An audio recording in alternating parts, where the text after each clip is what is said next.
வணக்கம். இந்த வீடியோவில் வந்து is usage, a usage, an usage இதை பற்றின பயன்பாடுகளை தான் நம்ம பார்க்க போகிறோம். ஓகேவா? So first it is a bag, அது ஒரு பை. ஓகேவா? So it is a bag, அது ஒரு பை. இப்போ இஸ் வந்து எதுக்காக யூஸ் பண்ணுறாங்கன்னா சிங்குலர், ஒரு சிங்குலர் ஒரே ஒரு பொருள் இருந்ததுன்னா நம்ம கிராமட்டிக்கலி இஸ் யூஸ் பண்ணிக்கிறோம். ஓகேவா? ஸோ இந்த ஏக்கு என்ன அர்த்தம் அப்படின்னா ஒரு பொருளை குறிக்கும். ஓகே, ஒரு அப்படின்னு அர்த்தம், ஒரு பேக் அப்படின்னு அர்த்தம். சரியா? இட் இஸ் எ பேக், அது ஒரு bag. It is a book, அது ஒரு book. It is a fan, அது ஒரு fan. It is a door, அது ஒரு door. It is a duster, அது ஒரு duster. It is a pencil, அது ஒரு பென்சில். ஓகேவா?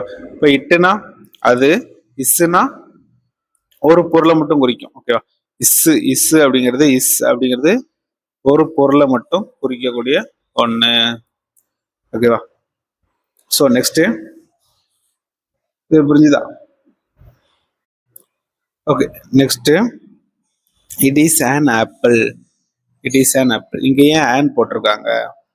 இப்போ இந்த ஆப்பிள் இருக்கு இல்லையா, அந்த ஆப்பிளோட உச்சரிப்பு வவல் சவுண்ட்ல இருக்கும். ஓகேவா?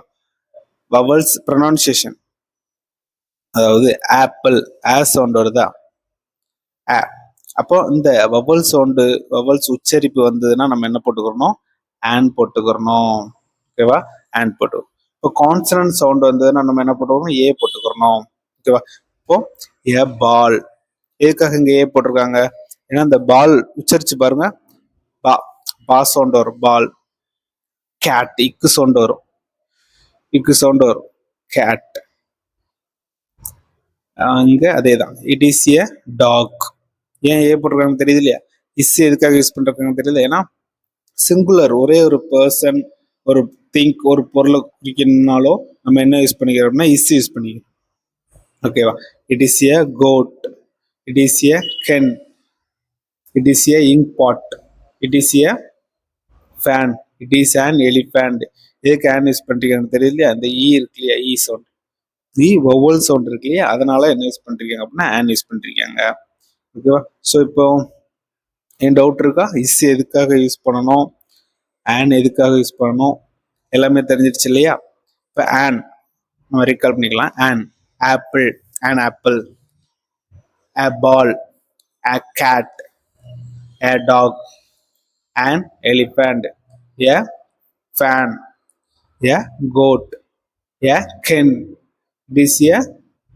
It is an ink pot. ஓகேவா? ஸோ இப்போ இந்த யூசேஜ் புரிஞ்சிருச்சா? இஸ் யூசேஜ் எதுக்காக யூஸ் பண்றாங்க, ஆன் எதுக்காக யூஸ் பண்றாங்க, ஏ எதுக்காக யூஸ் பண்றாங்கன்ற யூசேஜ் புரிஞ்சிருச்சா? ஸோ இனிமே நீங்க வாசிக்கும் போது எதுக்காக இதை யூஸ் பண்றாங்க அப்படின்னு தெரிஞ்சுட்டு வாசிங்க. ஓகேவா? நன்றி.